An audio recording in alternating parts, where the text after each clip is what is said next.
Hello and welcome back. Today we are continuing our series on Bible storybooks.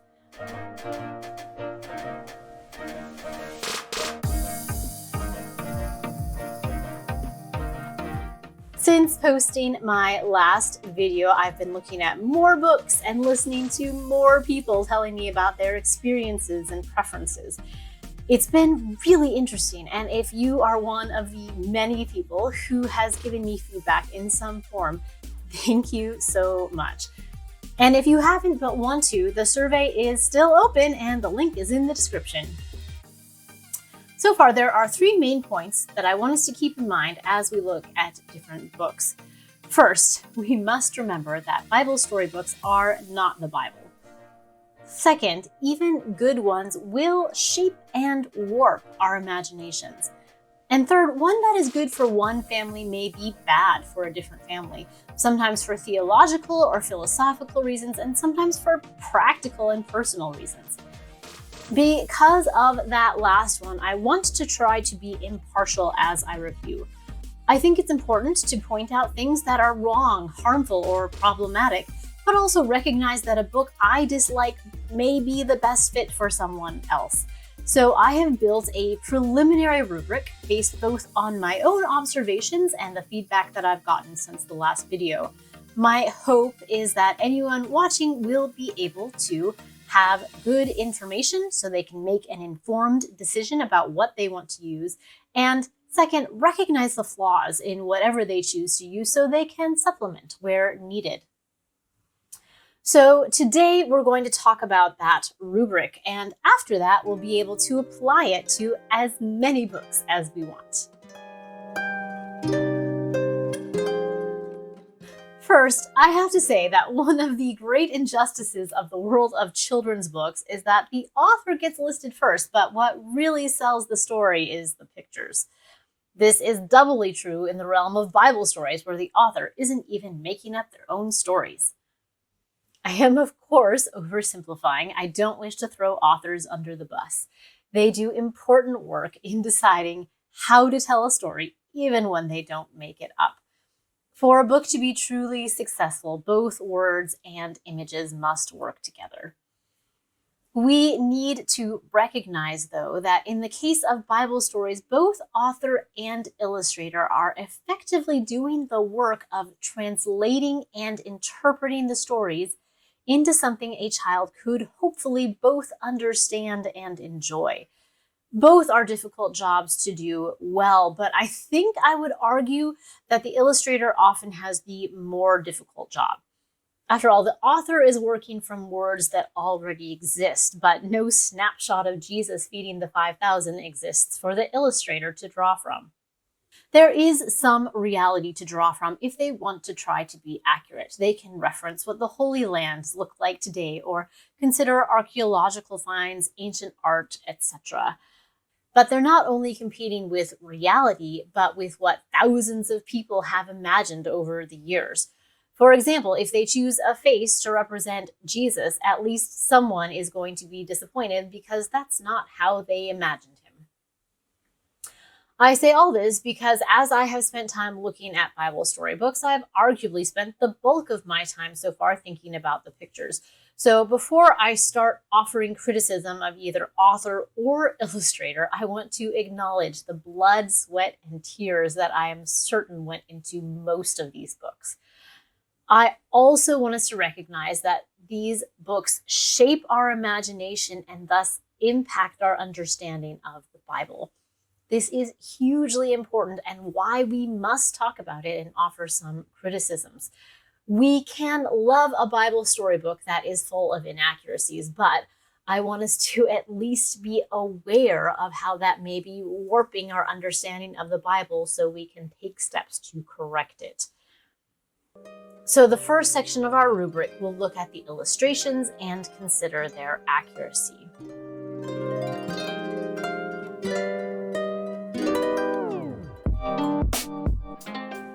One of the biggest criticisms I've had and have seen from others, especially regarding some of the books, is relating to the illustrations.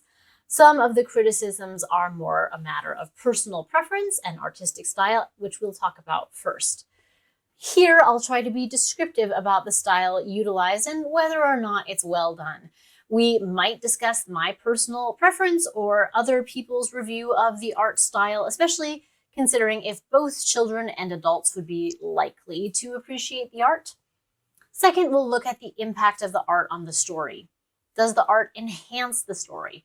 We might also consider if the art supports a belief in the reality of the story. There seems to be some research that younger children learn more when they view realistic pictures or photos rather than more cartoonish images. In addition, one of the Bible storybooks I own cites some research that seems to indicate that children judge the reality of a story based on the pictures. If the pictures are less realistic, the child is less likely to believe that the story actually happened. These are both worth considering, though it's possible that there is contradictory evidence out there that I haven't come across yet, so we'll take it with a grain of salt. Also of note, so far in my survey, cartoonish art has been the style least appreciated, with people complaining that it can make the story seem too cheesy. However, some people have been very concerned that the art not be too graphically violent. And there's definitely a level of what is appropriate for young children that we want to keep in mind. Lastly, I do want to point out if and how the artist chose to depict Jesus. Some religious traditions want depictions of Jesus to be avoided, and others are picky about how he is depicted. So if that's a deciding factor for some people, it's worth talking about. One of the biggest points of discussion for illustrations concerns how people are shown. When it comes to images of people, there are two factors that I think are important: reality and representation. Representation matters. I do not think this statement is controversial, but in case someone needs convincing, let me give an example from my own life. I remember as a 7 or 8-year-old, I was the only kid in my class who had red hair. Technically, there was a girl who had strawberry blonde hair, but in my 7-year-old brain, that did not count. To add to that, I had a name that was unusual and often mispronounced. I had a teacher who said it wrong for all 8 years that I had her. So when The Little Mermaid came out, and for the first time I knew of, the princess had red hair and kind of a weird name, I felt validated. Redheads can be heroes too. Now I recognize that I was not as underrepresented in media as I thought at the time. But I still feel how important it was for me to see other people with red hair in roles that I thought were always filled by blondes and brunettes. To some extent, as humans, we can see ourselves in the stories of any other humans. When we just read the Bible, we can generally imagine the characters to be as close or as far from ourselves as we prefer, which comes with its own pros and cons. But in Bible storybooks, we choose to augment imagination with specific images.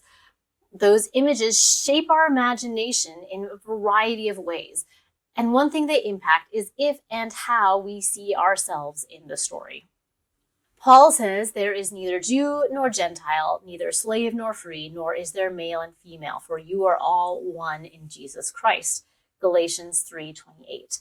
In essence, those identity markers don't matter. All belong in Christ. And that's worth remembering. This story belongs to everyone. And because this story belongs to everyone, it's important to reflect that in our pictures. If we don't visually show that all sorts of people are welcome in God's story, we are by default saying they're not. So when it comes to Bible storybooks, I think it is vital to include diversity in the images.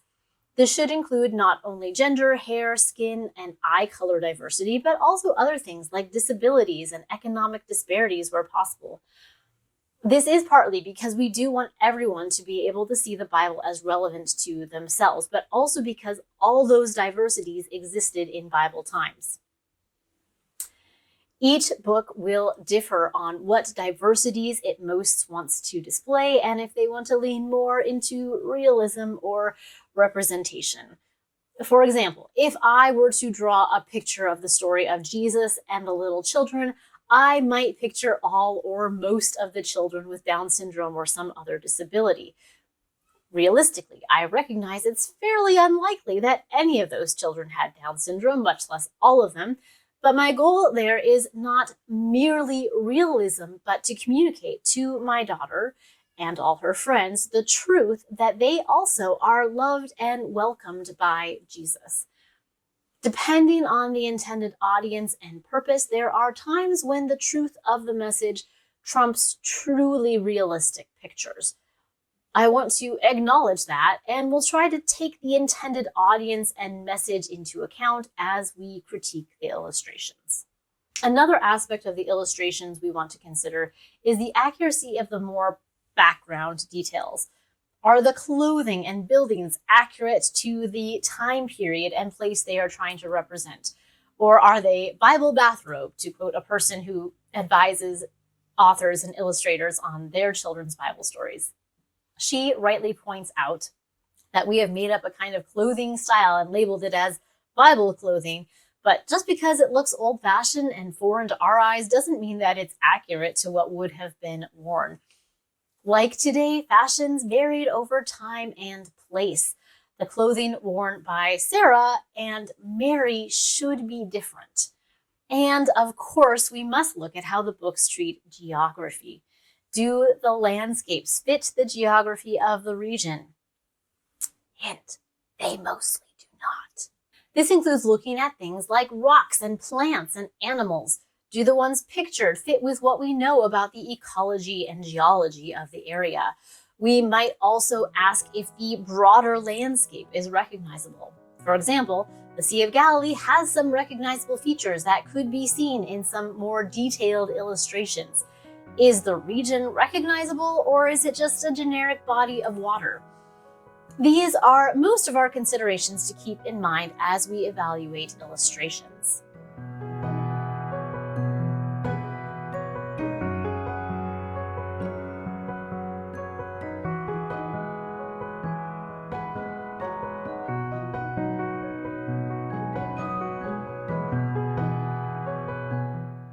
Now we'll talk about how to evaluate the text. The first thing we'll consider is what stories are included. So far, the thing I have spent the second most amount of time on is looking at which stories are included and which stories are excluded and how they're labeled. You can learn a lot about a Bible storybook by just reading the table of contents. Authors have various reasons for the stories they chose to include and the ones they chose to exclude. Realistically, they have time and space limitations, and they can't include every story, which means decisions need to be made. Many authors will choose a theme of some sort that will dictate their choices. Some of the books for babies just pick any stories that include animals because we know babies love animals. Others maybe want to emphasize God's mercy, so they'll pick stories that show God being merciful. Some of them are open and clear about their thematic goals, but for others we'll have to do a bit of guesswork. But where possible, we'll see if we can discern a guiding theme behind which stories were chosen. Sometimes the titles chosen give us a clue to the theme or goals of the author, so we'll also look at how the stories were titled. We talked about representation in images, but it's also important to consider in which stories are included. Are women's stories told, and how are they told? Are complicated stories told, or does the book only look at the heroes of the faith and avoid considering their flaws? Another person who was reviewing different books looked at how they treated Potiphar's wife. That will tell you a lot about a book. Most books seem to try to include roughly equal amounts from Hebrew scriptures or the Old Testament and from the New Testament, but we'll also consider if one is given more weight than the other and how stories from both are told. Lastly, I want to look at how the intertestamental period is treated. The period between Malachi and Matthew is often referred to as 400 years of silence, which I find really misleading. It makes it sound like nothing was happening and God wasn't working, but that's not true. There were still prophets and priests and people trying to follow God. Just because the Protestants don't accept their writings into the biblical canon doesn't mean that God wasn't doing things. The second thing we want to look at is the theological aims. I want to consider any theological leanings of the author and illustrator. The church or tradition they are from may give us insight to any theme they may be using to pick their stories. One specific area I want to consider is whether the stories are allowed to speak for themselves in some sense, or if they are distorted to serve the larger theme. In this section, I do want to be careful to point out when a book has theological leanings without necessarily making a judgment call on whether that's good or bad. It's one thing to say a book misrepresents a Bible story, and another to conclude that the book is therefore bad or wrong in its aims. It's one thing for me to say I don't care for a book, and another to say that therefore no one in my audience should use it. I want to recognize that in the world and in my audience are people from very different religious backgrounds and denominations who have varied understandings of the Bible. What might be ideal in one set of beliefs might be problematic to another. I do hope we can all benefit from learning how different religions or denominations tell certain Bible stories. Maybe we'll see something that we would have missed if we had stayed within our own tradition. So I do want to be clear about any theological leanings I see, and then leave it up to you to decide if it's a good choice for you and your family or not. Third, we're going to look at how close they stay to the original text. Some books try to stay really close to the biblical text, and some even use specific translations.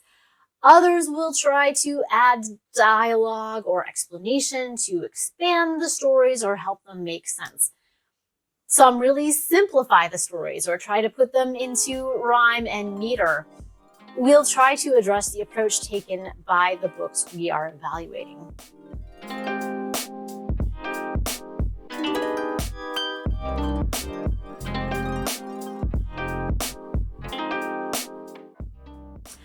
Up until this point, the rubric has included mostly questions of accuracy. Are the pictures historically accurate? Are the stories told in a way that accurately reflects the biblical text and culture, or are they warped by the author's theme or preferences? We're going to shift our focus here from accuracy of images and text to user needs.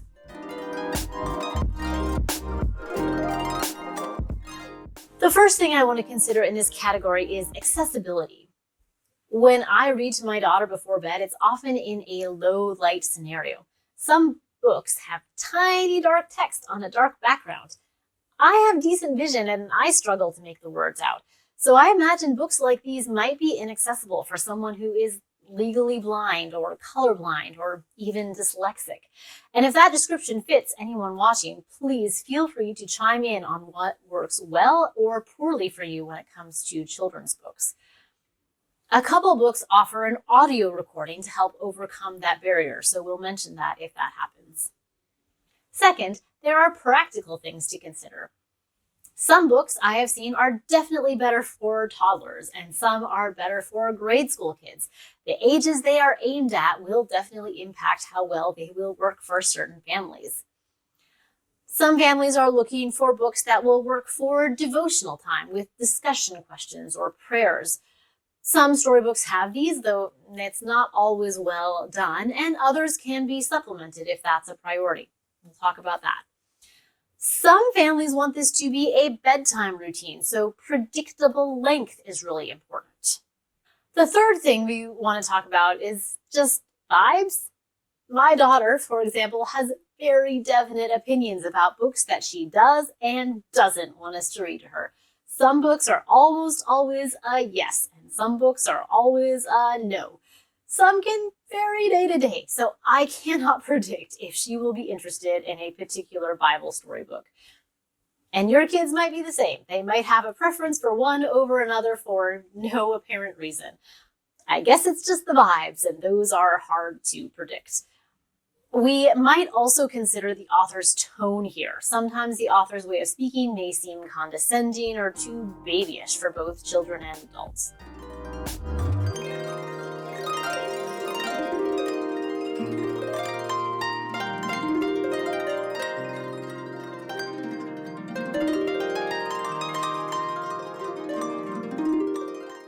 Lastly, we have a wild category for anything that comes up that didn't fit into a previous section. Anything unique, helpful, problematic, interesting. For example, most books don't have maps, but some do, so we can talk about them in this section. Most books are not also meant to teach the ABCs, but some are, and we can talk about how well they do that here.